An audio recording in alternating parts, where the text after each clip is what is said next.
Welcome back to another edition of Roger's Railroad Report. We certainly hope that June is a great month for all of our monthly viewers here on YouTube. This month we're targeting new rolling stock from a variety of makers, as well as wood kits for your railroad. So let's get started. Walters Proto has certainly outdone themselves with their new partnership in producing great looking rolling stock. My personal opinion is these guys will give the competition a run for their money. This 67-foot Trinity 4-bay covered hopper is just one of several road names and numbers that have been recently released. But don't hold off too long because these cars are limited edition with only a one-time run with these road numbers. This covered hopper comes fully assembled with razor-sharp markings and detail, with factory-installed grab irons, brake wheel, in platforms, and a realistic see-through etched metal walkways on top of the car. Walters Proto didn't hold back on making sure that you'll have the correct 36-inch turned metal wheel sets and detailed trucks. This hopper has been in service since the early 2000s to present date and has factory-installed Proto Max metal knuckle couplers. Next up, Walters Proto is bringing up the pass with this highly detailed Class C-30-1 caboose. The C indicates car type, C is for caboose, and its detailed rib siding and undercarriage really gives it that authentic look.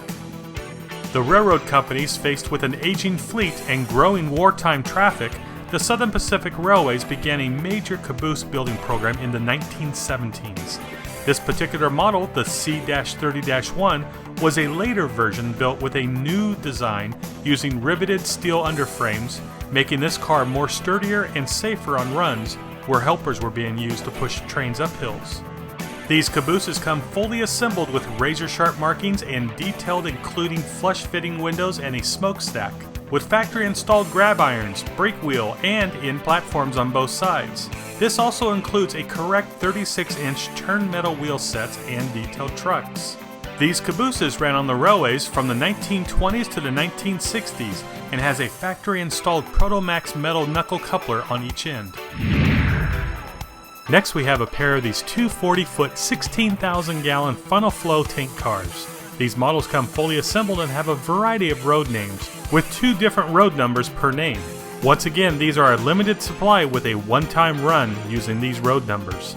These tankers were developed in the 1960s and carried just about anything that was liquid, while using its funnel-like tank to dump its contents with the use of gravity. A number of these tankers were fitted with internal heater coils so that the loads, such as asphalt or corn syrup that would thicken when it cools, could be reheated for a more complete unloading from the car. You can see the sharpness of the markings in this short tanker car, with factory-installed grab irons, brake wheel, and end platforms on both sides. This also includes brake train pipe and brake rigging underbody detail, along with road-specific placements of manways and safety valves. This includes correct 36-inch turned metal wheel sets and detailed trucks. Tanker has installed Proto Max metal knuckle couplers.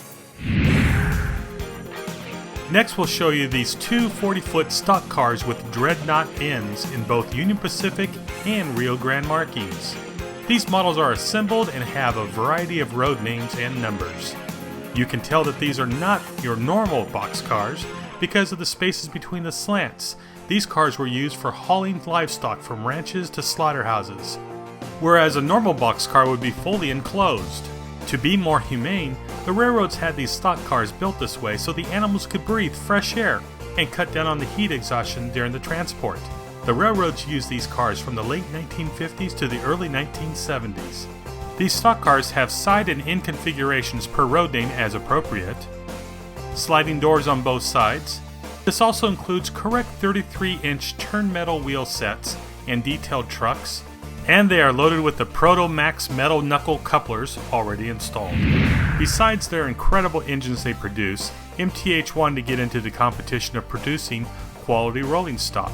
Take these two 40-foot boxcars in Southern Pacific markings for instance. These models provide superior quality and detailing you've come to expect from MTH at very competitive pricing.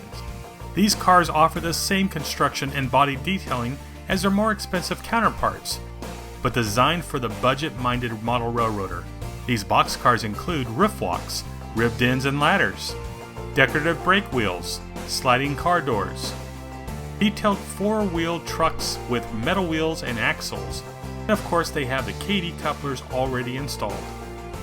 And of course you know you can't go wrong with Katy cars. This 50-foot PS-1 boxcar with 9-foot door is in Central of Georgia colors. This boxcar includes roof walk, brake step, ladders, stirrups, handrails, grab irons, accurately detailed brake wheel and outline highlighting the brake rigging and chain, prototypical coloring and lettering, has Katy magnetic scaled couplers and delayed magnetic uncoupling already installed, and the wheels are smooth rolling wheels, and the trucks have self-centering action. And the same goes for this Katy 2-bay 2003 cubic foot PS-2 covered hopper. This hopper is also made by Katy and is based on the hoppers that were built in the year 1956. The detail in this covered 2-bay hopper is incredible.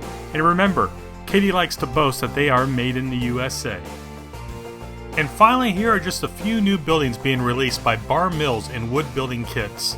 If you've never tackled a wood kit, I would highly recommend doing so. Wood kits are so much more detailed than plastic kits, and the results are stunning, and Roger has more wood kits than any other train store in the valley. Well, that's all the time we have again for this month. Next month we hope to have an engine or two to show you, along with some new unique items just being released. Until next time, happy model railroading.